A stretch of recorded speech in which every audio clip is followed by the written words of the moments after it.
Hi friends, this video shows how to turn on or off interior light of Philips Air Fryer NA231. First let me plug in and power on, then tap on this power button on the touch screen. Now air fryer is ready to use. Tap on this temperature button. Here we can adjust temperature, we can increase or decrease temperature. Tap on this timer button. Here we can adjust timer, we can increase or decrease timer. And here you can see the button to turn on or off interior light. See, using this button we can turn on or pause. Let me turn on. See, if you want to pause, tap on the same button, that way we can pause. Okay, this interior light is very useful.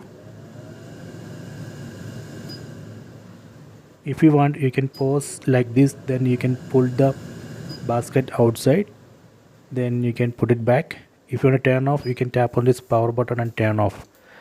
Let me turn off this switch. Done. Please try this. I hope you have enjoyed this video. Please subscribe this channel. Please like and share the video.